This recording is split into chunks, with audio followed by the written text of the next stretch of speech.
So, we're talking about an important conversation, the intersection of cannabis and the police, and the brave folks who agreed to share their personal stories about incarceration and run-ins with the law and how that's affected their lives. We're so grateful for all of you for being here. So, Ramon, I'm going to start with you because you've been here all day. Ramon Garcia is the president of the Original Equity Group. He's a second-generation social justice activist and cultivator and a lifelong advocate for communities traditionally marginalized by predatory and racist policies. He runs the Oakland-based cannabis distribution and delivery company, Padre Moo, and as is president of the Original Equity Group, a group implementing Equity Sessions, a 6-workshop educational series for San Francisco equity applicants, future incubators, and business partners. Welcome, Ramon. So glad to have you here with us all day. Next, Evelyn LaChapelle, the advisory board member for Last Prisoner Project. Evelyn is also currently the community engagement manager at Vertosa. Vertosa are infusion experts based in Oakland, and she's also a re-entry coordinator for the Last Prisoner Project. After receiving an 87-month federal prison sentence for depositing cannabis profits into her bank account, she's currently in the process of rebuilding her career in the industry and in the midst of building 87, a luxury cannabis accessory brand. Welcome, Evelyn, to the Meadowlands stage for the first time ever. We're so happy to have you here. Yay. Yay. Next, John Casali is a second-generation cannabis farmer that lives on the same piece of property that he grew up on. He owns and operates Huckleberry Farms, a 5,000 square foot cannabis farm with his girlfriend, Rose. And you can see some beautiful plants behind him today, bringing us that good NorCal sunshine. Next, we have Jason Washington, the founder and CEO at Kulture, a full-service cannabis agency with a global focus based in Oakland, California. His life in cannabis began 11 years ago. He's been raided by the DEA, fought the federal government at trial in 2013, spent 2 years in federal prison, came home, and got right back to business. Welcome, Jason. Nice to see you here. Finally, we have Lauren Vazquez, the founder of Fired Up Lawyer. She's a cannabis business attorney and a social entrepreneur who has worked for over a decade to end cannabis prohibition and advance alternatives to the failed war on drugs. Lauren has practiced cannabis business law since 2009 and entered private practice in 2011. So thank you all for being here. We know this is an important topic and we're here to listen and learn. There's no moderator for this session, so we're going to kind of let you all, just take it where you want to go. And I'm going to pass the mic to Ramon. Ramon, why don't you, if you want to say anything else about who you are, what you're doing in the world, and then maybe you want to ask a question for someone else in the group. Thank you all so much. Okay, I appreciate that. Such a loaded question. Wow. Ramon, what's up, Ramon? Johnny, I'm just honored to be on this panel with these folks and to be in this room, to be talking about these subjects. I think, it's all intertwined with our community and especially with the environment of injustice that's going on right now. Like it's important that we have this conversation and that we start enacting some real change and some real tangible ways that we are affecting that change. And so just to keep on topic, we're talking about, this plant and incarceration. I lived through the war on drugs. Like that was my upbringing. And I saw it from so many different ways. I'm a second generation cultivator. So my parents respected and loved this plant from the beginning. So I was raised with the awareness of the healing and the natural properties of around us and how we use this plant to help us both physically and spiritually. But I was also raised in East Oakland during the war on drugs in Deep East Oakland, with Felix Mitchell and some of the biggest, drug dealers around me. And I will preface with this that I feel even entitled, even in this space, because I grew up with an activist as a parent. And so I was taught how to navigate and diagnose and dodge the traps and the challenges that were set out there for us to fall into when we talk about the war on drugs. And so I tried to impart that, but I watched 90% of my friends fall, and most of them are not here. And I watched the damage on so many different generational levels that this war did in the name of this plant, using this plant as a means to something else. I've been arrested several times, only went to jail once, that they actually finally decided to press charges on, and they used this plant as a pathway to put other charges on me. I was lucky and blessed to have purchased my own property, so I was able to keep myself from doing a long time in prison, and fought this for 3 years. But I've seen the impact and the damage, and it's why I fight so hard for equity and for those communities impacted by the war on drugs, and for all of us that have seen generations of change and impact in our community. So I'm just blessed and honored to be with you guys. And honestly, I think I'd like to ask Johnny to tell a little bit of his story so that people can understand how it impacted him. Thank you, Raymond. Yeah, you know, I'm sitting on these same steps that I grew up on here at my family's house. And, you know, this whole thing is surreal, being on this video Zoom call with you guys and talking to you about cannabis. You know, I never believed that this could ever happen. This day would never happen, because I lived my whole life in secrecy. My parents and every parents around in Southern Humboldt County were carpenters. And so we lived in hiding. We were very secretive, besides a few small groups of really close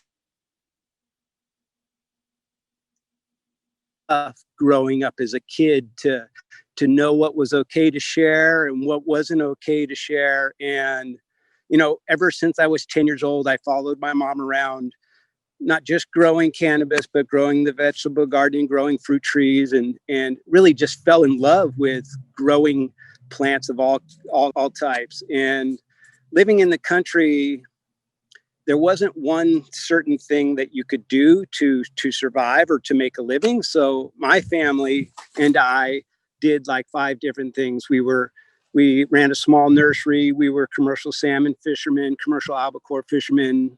We fished for tuna. My stepdad was a logger. We cut firewood in the wintertime, and we sold it to a local merchant in town for $100 a cord. And we did most of these things as a family unit just to survive. And so I would go to school, I would come back, I wouldn't sit on the couch and watch TV. You know, there was chores to do. You know, I grew up fairly quickly here in the country. And the one thing that my parents taught me was how to respect others, honor, your word is your bond, those type of things. And, you know, so following my mom around growing cannabis was amazing, because it really bonded my mother and I so tightly together. And it became like a competition after a while, the different techniques and the different things that I learned from her on how to grow cannabis better. Because she taught me one thing is, the more time and the more energy and the more love that you put into this plant, the better it turns out in the end. And so I took that to a new level, and we experimented around with putting rusty nails into the planters. We you know, even gave some of the plants birth control pills and did all kinds of things. And finally, when I was 15 years old, my mother gave me my first 10 plants to grow for my own. And she said that, you know, the one condition was that I couldn't use this money for anything fun, that I could use this money for some kind of college fund or something that I would use in the future. And at the end of that year, I ended up growing like 12 pounds. Uh-oh, can you hear me? Everybody can hear me okay?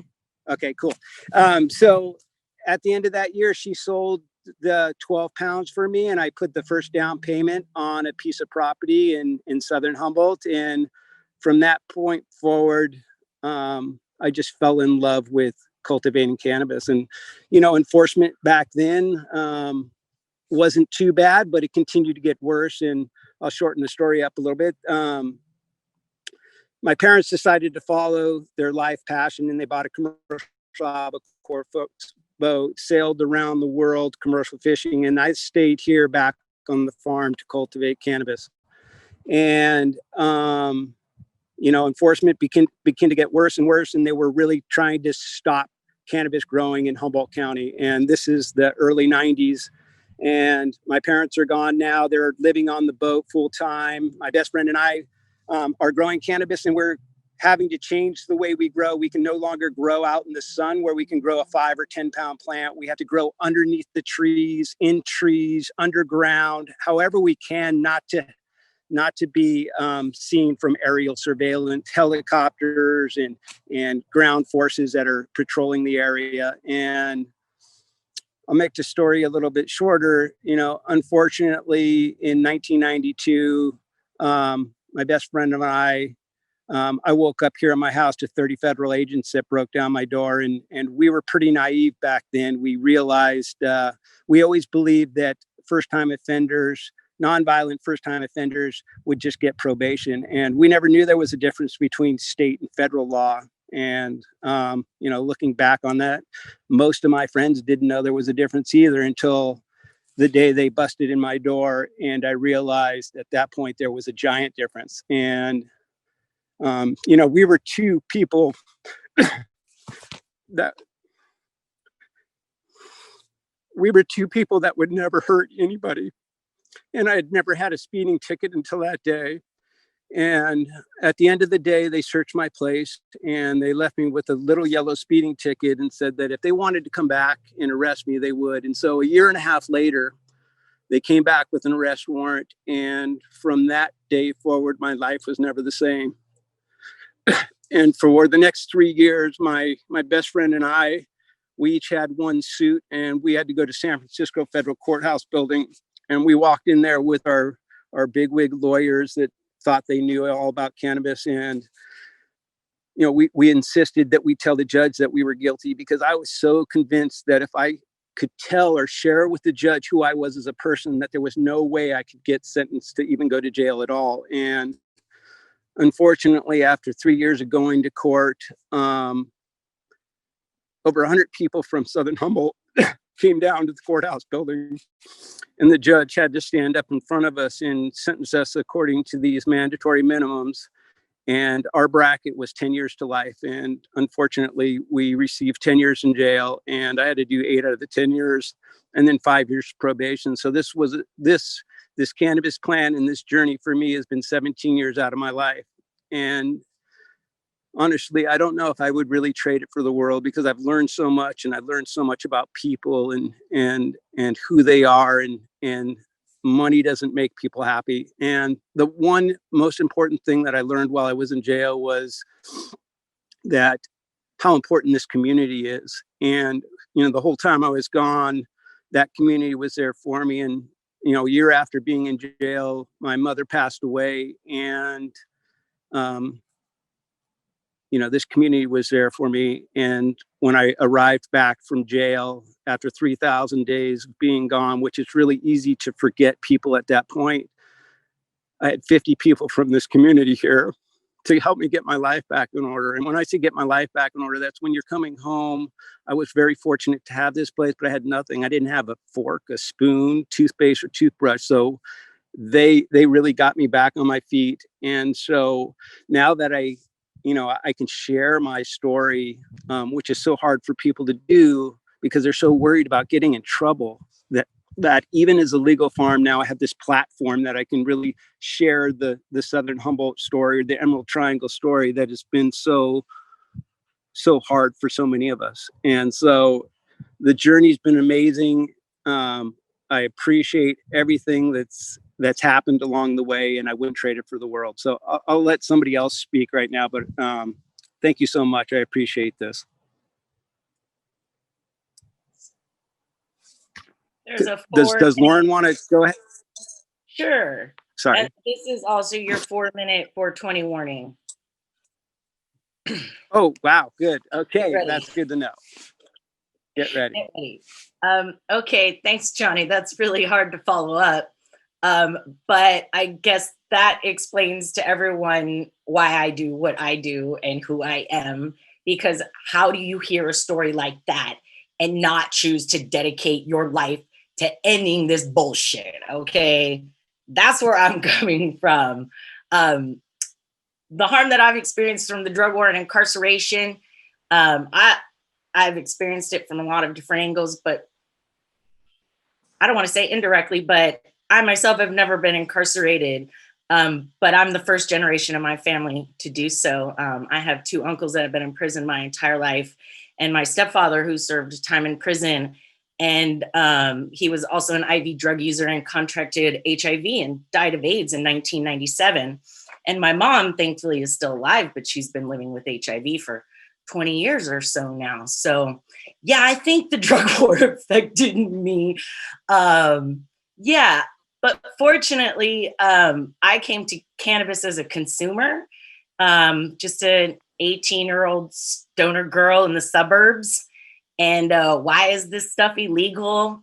And then I started looking into it and going on Yahoo because we didn't have Google yet, going to the bookstore and reading about cannabis. And one of the books that was really instrumental is Drug Crazy by Mike Gray.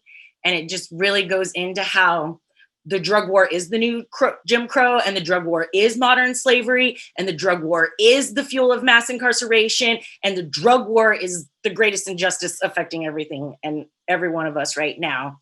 So once I learned about the injustice, I was like, whoa, I got to do something about this. So I went to law school to legalize weed, and that was an experience in and of itself.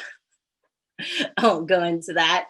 But I guess you would say I'm kind of just a rabble rouser, and whether it's cannabis prohibition or the cannabis industry that I'm calling out, I'm going to keep it real and tell you what's up. And what's up is there's a lot of corporate bullshit going on. And it's really, it can be really demoralizing when you come from the position of being an activist and someone in the movement. That's my 420 alarm. That's not an interruption. That's for all y'all. It's 419. So today I practice cannabis business law because I was fortunate enough to, be a part of this movement and get that experience. And now I get to have a practice where I can make a living and doing great things for good people. But unfortunately, the people that I want to work with can't afford to pay me. And I can't afford to work for free because I have 6 figures of student loan debt from law school. So when we talk about equity, let's talk about equity, yo. Okay, I need to put me up a Kickstarter, y'all. But that's where we're at in California, and I'm in the Bay Area, and it is all about equity right now. And what does it take to get people like Johnny into this industry to benefit from it? We can't cure capitalism with cannabis, but we can set a better model, we can be a good industry, not just a big industry. So the final thing I'll note on, because it's just like the elephant in the room, is that, yes, I am a first generation Latina, but I'm also someone who carries with them white privilege. And so that is what has protected me from being incarcerated. That is probably the only thing. I've interacted with police many a times. I don't want to tell you. I thought I was going to get drop kicked in the head, and they tapped me on my shoulder and asked me to please come with them. So while that was better, that's not fair. And so when you've benefited from that privilege, you have a duty, a moral obligation to stand up and call out this shit. So that's basically what I've been doing, is just participating in all the Black Lives Matters protests here in Oakland. and just being out there, and just being out there and making noise, because what's happening right now is not okay. And I'll just stop there. Happy 421. Happy 420. I'm just gonna jump in because that's how it's on my screen, so it works for me that way. It's 420. I can't consume because I'm still on probation, but we have these little vials at Vertosa with 5 milligrams of THC that you can put in your favorite drink. Not me, but that one's empty. But that's what I encourage everyone to do. If so, you drink it. So my name is Evelyn, and so happy to be celebrating 420 with you all, and happy Saturday. And like Johnny, I've had a very similar experience, and so I am extremely moved. I don't often sit on a panel where someone else has experienced what I have firsthand. I also lost my mother while incarcerated, and that just hits a little different because you realize that the feds took more from you than your time. And so I don't often get to sit in the room with someone else who has experienced that, Johnny. So extra heartfelt condolences for you. Because I know that doesn't go away, right? You come home to a place that is not yours anymore. And in my case, I came home in 2019. Cannabis is booming, and they had just taken 5 years for me and my mom. So I get it. And so I've received a welcome from the industry. And so that is how I find myself here at Meadowlands. Super excited to be here. And I'll just give you a quick brief background. In 2009, for a total of 9 months, I allowed cannabis profits to go into my account. Now, I grew up in Deep East Oakland too, Ramon, and so cannabis is called weed. I was just talking to Nina Parks recently, and I was like, who started calling it flower? Like, it's always been weed. I don't know how we rebranded weed, but here we are. My ideas about weed were never the ideas of you can go to prison. And so I didn't even think of twice. It was just like, oh, you're selling weed, put it in my account. I didn't even change my name, face ID. I was just like, sure. And then like Johnny, 4 years later, when I'm stopped in San Leandro, random cop pulled me over, and I've got a warrant for my arrest out of North Carolina. I'm like, there's no way. Nonviolent, first-time offender, got a resume, got a job, got a lawyer. There's just no way that these people would look at me. I have a 4-year-old daughter at the time, married. Like, there's no way they're going to look at me and say, you don't deserve your freedom.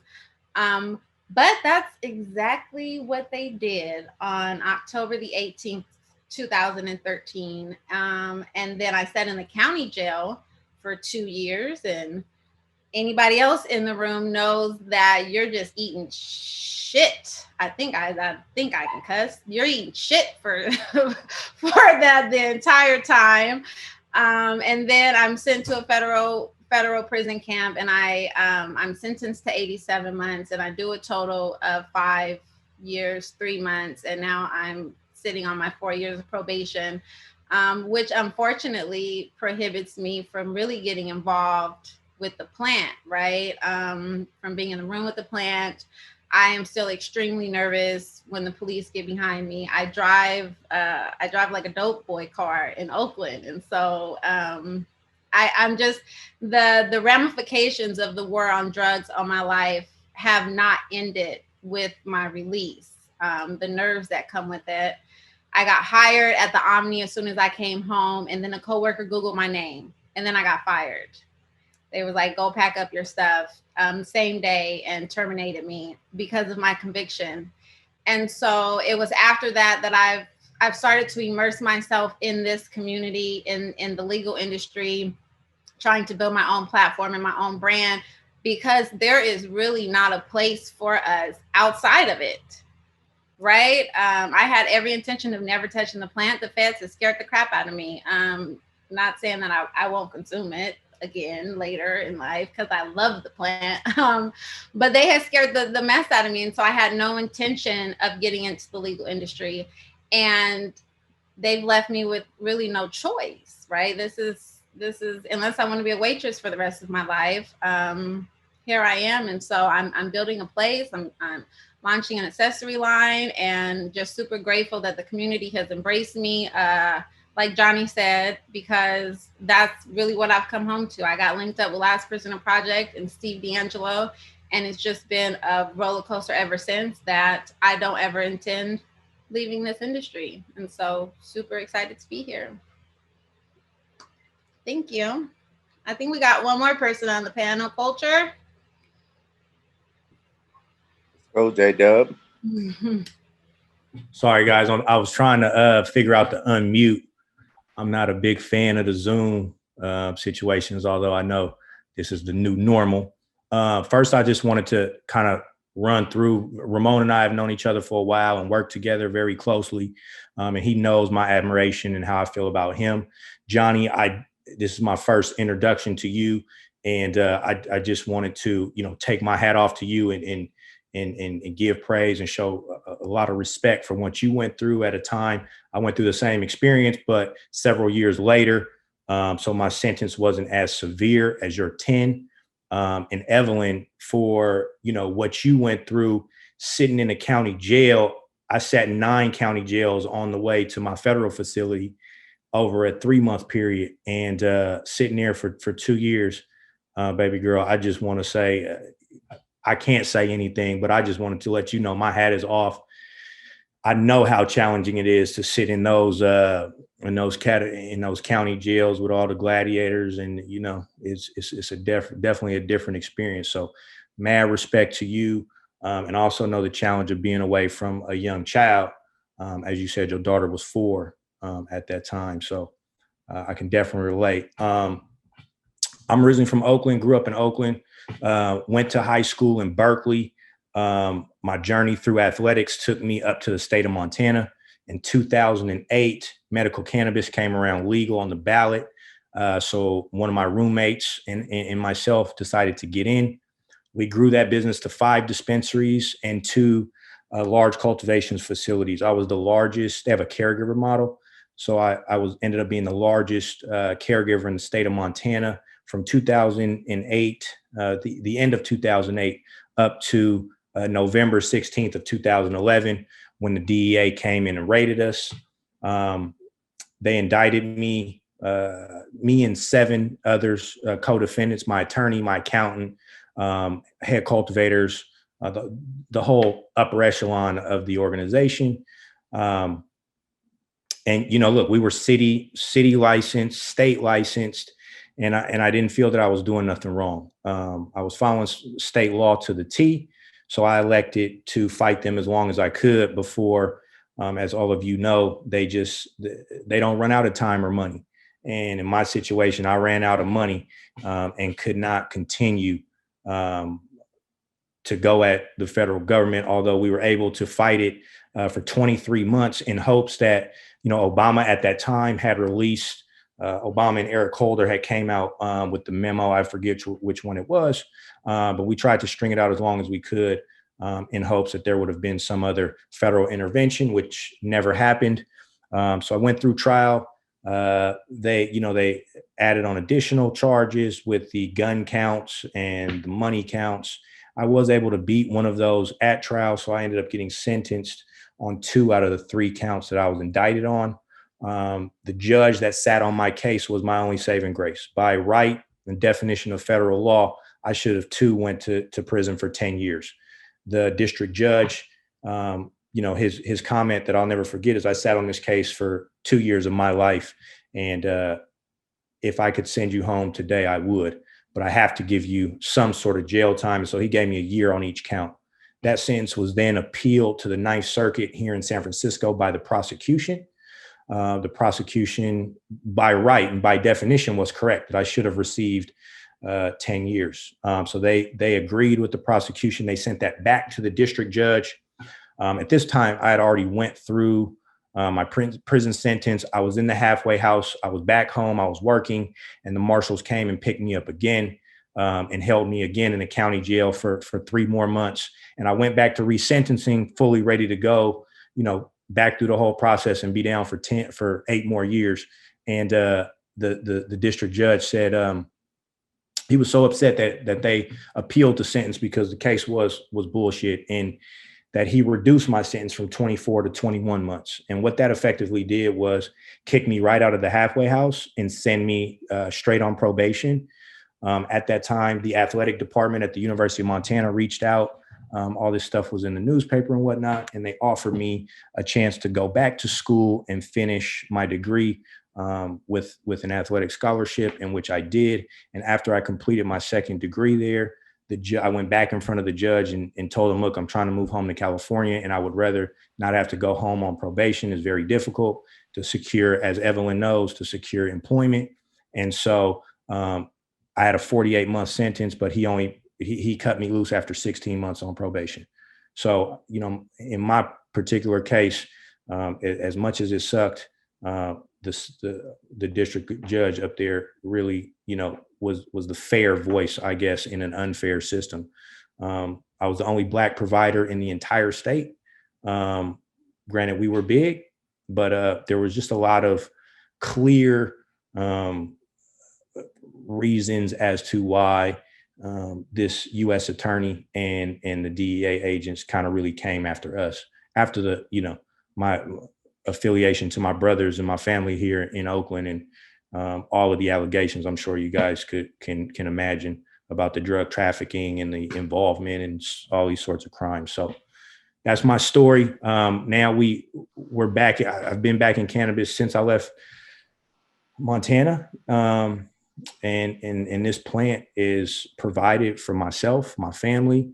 It's become my life, when before it wasn't a part of my life at all. I was strictly an athlete, 100%. I didn't consume. I didn't do any of that. But once you have the experience, these intimate experiences that you had with cannabis, it really reshapes how you think of it. And once you hear the stories, and when I saw my first patient come into the dispensary fresh out of chemotherapy, and hear her testimony, that was when it changed it for me. And that's where I was in forever, been in since, and don't see any change coming.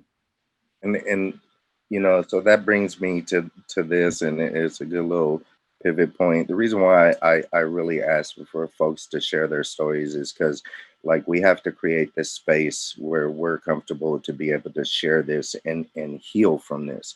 That, part of healing is being able to share those stories and people be empathetic and understand that. It's funny, like, I'm from Oakland, those folks, Johnny's from up on the hill, but Lauren, you notice very similar common experiences no matter where we're from, right? And that's because this system that has subjugated all of us and disproportionately in different areas, of course, we have to understand that, like, it is still one system that has created this damage. And until we kind of relate with each other and create this safe space, it's hard to build, what I mean? And that's why I think this conversation is so important, and the sharing of you guys' stories is so important. Like, for me, a simple little cannabis thing led to a concealed weapons charge that to this day still has implications in my life, and only recently was able to get that off of my record. Like, it damaged my ability to be a counselor and be a coach. Something as simple as wanting to coach high school football. It was like a year experience to even get that clear. It almost endangered me from adopting some homeless kids that I brought into my family that were part of my family anyway.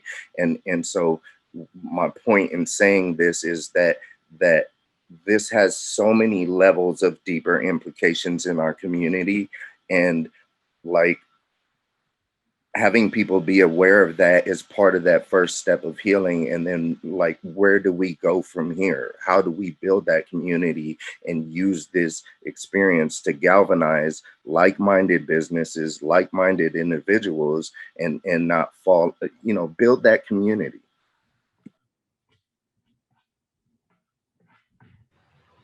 I think a lot of the content that's going out right now, and maybe I wasn't paying attention pre-COVID, but definitely during COVID, being able to sit down, read the articles, join the webinars, and do all of that. I would hope that it's shaping, right, the image of this industry, and hope that it is assisting in the normalization of the industry.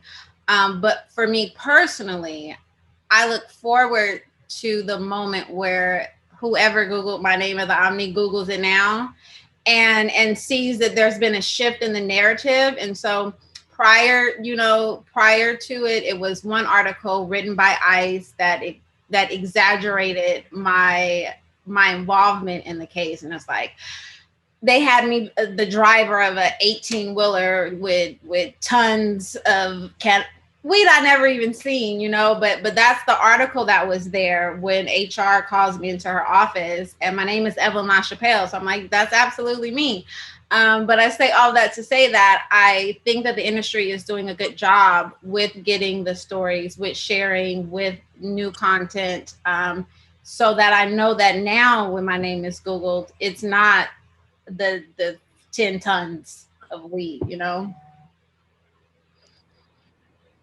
I was just going to ask that out of everybody that's been incarcerated, do you feel like getting into cannabis, not that you just now getting into it, but do you feel like today there's that same negative that gets attached to it, particularly maybe Evelyn that you deal with? I mean, for me personally, I'll say that it's only helped me in, I guess, legitimizing our different activities and the things that we've tried to do. I've had to shift, right? Because I went to school for business administration, entrepreneur. Like my career goal was hospitality, and that's just a corporate world, right? And so in that space, it definitely still has the negative stigma. They're still doing drug tests. They're Absolutely. still, all of that is still happening. And so in this space, it's definitely propelled me, right? Like it's put me on a pedestal, so to say. And it's validated my experience. And it's a validation that I would not have received in any other industry. And everyone wants their county jail sentence validated. Like that's in there for that. This is worth it, right? This question might be for Lauren, but Lauren, do you feel like at some point, when or if there ever is any change in federal classification, that there will be an opportunity for felons to go to federal courts and petition for, I don't know what it's called. Clemency or any of that. Absolutely. We have the MORE Act right now that's up in Congress, and that's exactly the goal of this. I think we're way too into legalization and develop these concepts of equity for them to be left out. It is still pretty groundbreaking. Like, Prop 64, we were really just trying to improve on what Washington and Oregon had done and make it a little bit better. So equity really wasn't, at least as concrete of the programs that we have now. We did make sure that formerly incarcerated people could be licensed, and we did make sure that we wouldn't be putting kids in jail anymore and reduce the felonies, but it didn't even occur to us, I think. And then Oakland came up with it, and then Massachusetts put it at the state level, and now all the other states are putting it at the state level. So it's just a standard part of the discussion with policy. And at the federal level, that is definitely part of it. Last month, I was with the Minority Cannabis Business Association and their Policy Council Summit, where we were working on the motto legislation, and just the equity aspect alone was divided into like 10 different topics with 5 experts in each breakout group. So it's here. It's just about doing it better. How can we improve on what we've done? How can we make sure it's funded and that the intent is actually carried out? But we'll get it at the feds. Yeah, no, I'm glad you brought up, the MORE Act, because that is that next level conversation that we're having to have while we're still trying to get everything locked in here with these programs and mold them into something that is, viable and tangible to actually, create that impact in these communities and create that change that the intent was there to provide, right? And so Nina brought up a good point, and just mentioning we're talking about healing from this damage is mentioning, the $30 million of Go Biz Fund money that's coming down, and how like these grants for organizations that deal with mental health, that deal with re reentry, that deal with some of these things that we've lost in our community, that making sure that those funds go to those organizations that have been doing the work, grassroots on the ground, impacting those communities, and not just to some lobbyist or some larger organization that's not really creating the impact. And so, that's a piece of this. We have to fight on so many fronts. It's not just the legal implications. It's all of the rest of this that honestly, like, this industry lies on the backs of stories like we just heard. It lies on the backs of deaths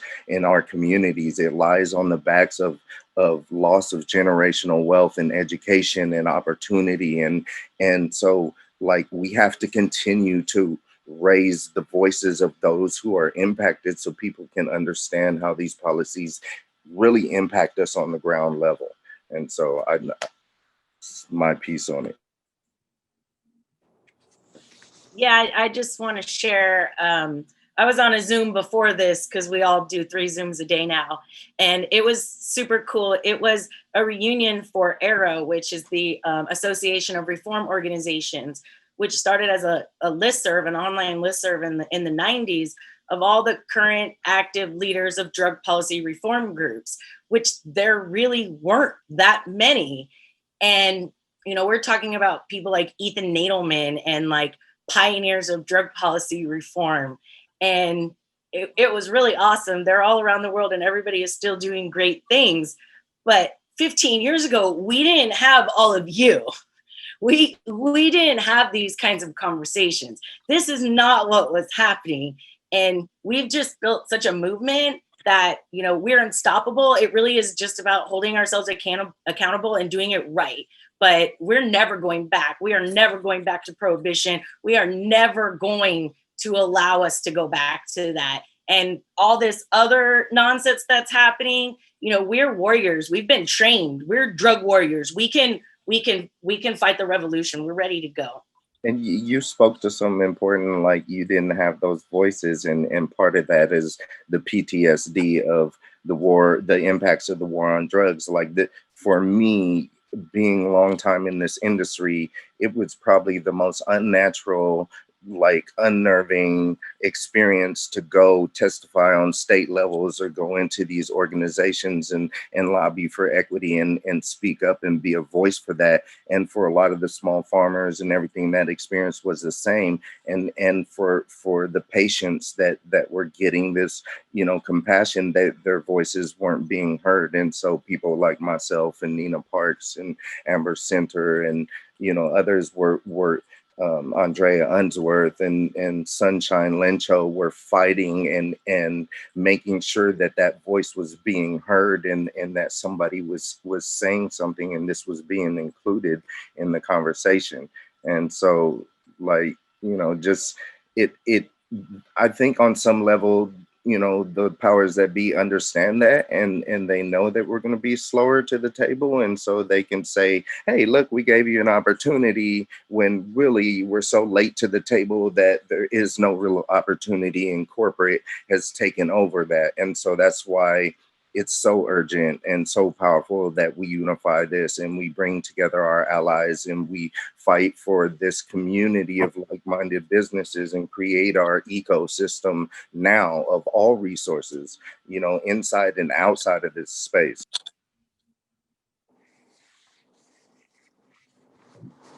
We're supposed to do some kind of breakout sessions now. Aria's in charge.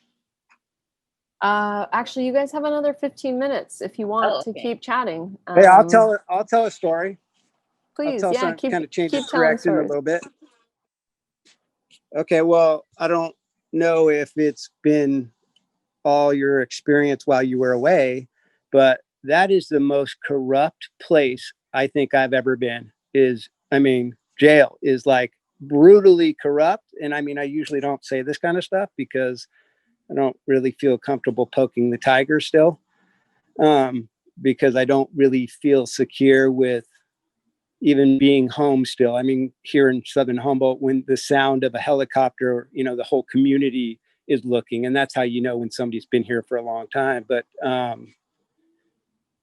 prison's a corrupt place. They had me and my best friend doing so much corrupt shit. It was like scary, but in return for doing all their dirty work, they gave us cases of steak or, chicken. And so that's how we kind of managed to go along the whole time. And ironically, they really are just people, and they really make 10 or 15, 20 bucks an hour, depending on who they are. And they're all just they're just like us, a lot of them, but they were corrupt. And while I was in there, I built this relationship with the warden and our farm boss, because I worked on a prison farm. And ironically, a year and a half ago, the warden and the prison guard contacted me on an email, and they asked to come up and visit my farm, my cannabis farm. And so they both came up here in a black Suburban, showed up at my place and stayed for 2 nights and 3 days. And, looking back on it, I really believe that it was just a job to them. They knew what kind of people we were, and they really felt guilty for what had happened to 2 young, innocent, naive kids that grew up in the country that were pretty naive. And so them being here, and it got pretty emotional at times, was as much for them as it was for us, healing wise. And so the next day before they went to leave, they called me and they said, "Hey, by any chance, do you think we could come back and get 6 per plants each?" So they drove back in their Suburban and loaded up 6 plants each and drove off my farm. It's a pretty amazing thing because he contacted me all summer and he was sharing these plants with me. And it was just pretty amazing being put in so many different positions. And to this day, as much as I want it to be over, I'm done with probation. I've done everything pretty much how I was supposed to do it. And, my uncle tried to take me to New Zealand on this once in a lifetime fishing trip for everything that had happened and him being away from me. And this was a guy that carried me around for 8 years, took me to every Thanksgiving dinner and every vacation with a little cutout piece of my head to make me feel like I was with him. And I forgot what I was saying. I'm sorry, but it's been a fucking hell of a journey. And so we're going to New Zealand, we're going fishing, and we get into Auckland Airport, and I had filled out this little vegetable form or whatever it was, "Are you taking anything into the country?" And the last line on there was, "Have you ever been incarcerated?" And I'm sitting there, and it was a real tough question because my initial thought was, I should lie. And then I was like, you know what? I'm just going to tell the truth because I'm done with everything. And so I land in Auckland, and the guy, the custom guy, says, "Hey, you marked the wrong box. You said you've been incarcerated." And I said, "No, I've been incarcerated." And so he asked me for how long, and I said for 120 months. And his hand went up, and for me, I knew that wasn't like, hey, this is something good. And so these 2 custom officers came over, brought me into the back room, and informed me that New Zealand's a country that will never let you come into their country if you've done more than 5 years in prison. So I was air marshaled onto the very next plane, a 13-hour flight back to California by myself. And I just want it to be over. And it's my fear that it's not, because I'm sitting here on a cannabis farm today where I know if I say the wrong thing or I do the wrong thing, that the feds could come in here tomorrow and I could get life in prison as my second offense. And I know that's unbelievable, but in 1990, I didn't think it was possible to go to jail, and it happened. So for all those that think that there's no way California is legal, maybe Lauren can shed some light on whether or not we're still in jeopardy doing something that the state has given me licenses to do. Well, I did say since election day that the only thing I wasn't worried about under Trump was cannabis, and, you know, holding our breaths. Here we are. But unfortunately, all the other damage, I don't know, maybe I would trade it. But there is the risk. There's nothing protecting us at federal level. I teach at Oaksterdam, and we have students from around the world, and I have to explain to them that it's federally illegal, even though it's legal in the state, like at least 3 different ways before they really understand. And it's like, wait, everybody's breaking federal law? It's like, everybody's breaking federal law, and they've just chosen not to enforce it right now. I see Tony over here, you know, he was there when we were in San Francisco with our 10-foot tall Melinda Haig puppet, because she was Obama's U.S. attorney here. And, you know, Obama's Ogden memo said that they would leave us alone. And she came after us, military style raids. It was intense. And so, you know, I don't know what's going to happen with the election in the world and where we're at, but we're at the whim of the federal administration. And so we need to pass the law. We need to pass the MORE Act. We need to change the law so that it's concrete. You know, we had this gray area in California for like 15 years, and like, okay, we couldn't work with that. We can't be in a gray area under federal law. We deserve to be legal and legitimate. And that's the only way we're going to keep people like Johnny safe, because we need to federally legalize so we can get him clemency and get him expunged and get him back fully into society and off to New Zealand. And that's where we're all, and that's where we're all implicit in if anything about this time that we're in right now is teaching us, is that we can't just sit back on our couch and Twitter. We have to get up and we have to do something about it, and we have to be a voice for what's right, period. Right is right and wrong is wrong, and that's at the root of all of this damage and all this pain and all this loss. And until we deal with that and actively become a piece of that, you know, it's going to continue to get worse. But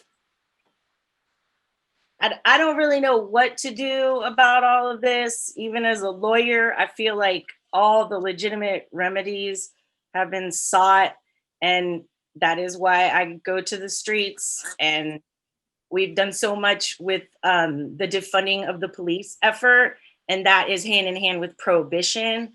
So, you know, that is an effort. If you want to do something concrete, you can get behind the defund the police and just really reallocation of resources, and do it at your local level. That's what's most important. Your city council people, your county board of supervisors. That's probably the most important thing we could do, because like they could do it like that, and then the money goes to mental health treatment instead of police tanks. And we all want to feel like we're doing something right now, and it's really hard at home on Zoom, even though it's so cool to be here with you guys. But defunding the police. The other thing is support blue senators in red states. Give your money to them so that they win. But it's so hard to think right now, like, what can I do? Do you guys have any like things that you do that make you feel like, okay, I'm doing more than just yelling on the internet? No, not that I know of. We're all just yelling at the internet. Can I do show and tell? I will attest while I'm here, and before this cuts off on me, I'm at 1%. That last Prisoner Project's fund is certainly going to those in need. They set up a scholarship for my daughter's tuition.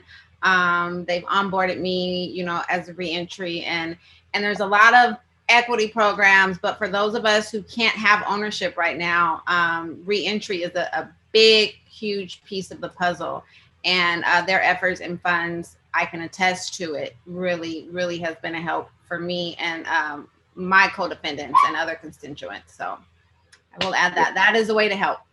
And You know, the internet. yeah, and for me, like we've created, myself and Nina, the original equity group. We've created the equity trade certification.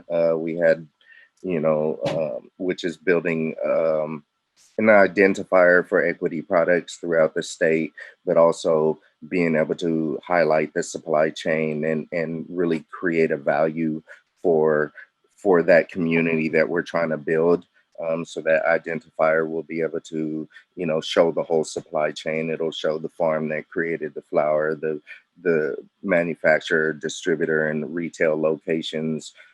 These are some of those physical things that we've been trying to create, that create the impact, that create the change that we're trying to, you know, create ourselves. And so we're excited to be able to launch this as a resource for people to be able to vote with their dollar. Like, listen, ultimately, they don't care about anything else. We can burn their houses down and they'll just rebuild them with insurance. Like, the only thing they care about is where we spend our dollar. And so, like, we have to utilize that. With the war on drugs made our communities, Black and brown communities, some of the largest consumer groups in the world. And if we don't start flaunting that power and really doing business with purpose and supporting those allies, which is also involved with the equity trade, we have allyship for the outside community, whether it's lawyers, accountants, you know, just business professionals, retailers that want to commit, you know, resources to those people that have been impacted by the war on drugs to help create this change. Like, that's what the equity trade certification is about, is like really bringing together those tangible resources that we need to, and not relying or waiting on the federal, on the state or anybody else to empower us. We have a community here. We all have a lot of resources. We can put it together and empower ourselves. And so that's the ecosystem that we're trying to build, and I feel like everybody here has ownership in that. Yeah. I want to do show and tell real quick here before it's over. So this is the smoke bomb that the Oakland PD launched at me and 14,000 other people on June 1st at the George Floyd protests, with families and students, and kids and bicyclists, and, you know, middle of the day, sunshine and all. And they launched tear gas and smoke grenades. And all I want to say is that if I can get up there and put my ass on the line and deal with this, I think all y'all can too. So make sure you show up every way you can, even if that means they're going to throw smoke bombs and tear gas at you. Got to do what you got to do. Nice. Amazing. Lauren, thank you for that. So one tradition we started last year at Meadowlands with Amy Buchler, one of our leadership coaches. She asked all of the panelists a question that I think has become sort of a tradition here. And it's, what do you need from the community? What kind of support do you need? And what can you offer the community? So I would love it if all of the speakers could maybe just take a stab at answering that, and then we'll do a short round of breakout rooms, and then we're going to have our sound meditation at 5:30 if people want to stick around. Should be pretty special. So let's see, why don't we start? Oh, did we lose Evelyn? I think her device died. Why don't we start with Johnny? What's one thing that you need from this community, and what's one thing you can offer? I think I need from the community just their support, their understanding, their compassion for you know, there's just so many people still left in jail for growing this plant, and it feels pretty helpless when you're in there. So I need them to reach out and help them. I don't need anything personally. I need them to help me do what I feel so guilty for not doing myself sometimes. And what can I do for the community? I can just give, my word is my bond. I can give you my word. I can give you my friendship. My door's always open if you ever need anything, because allowing me to do something for you really fulfills something that I've been missing in my whole life. So that's a gift to me. So I need those people that are maybe having trouble with this fire or whatever. If they need somebody, just reach out, because that will forever give us a connection.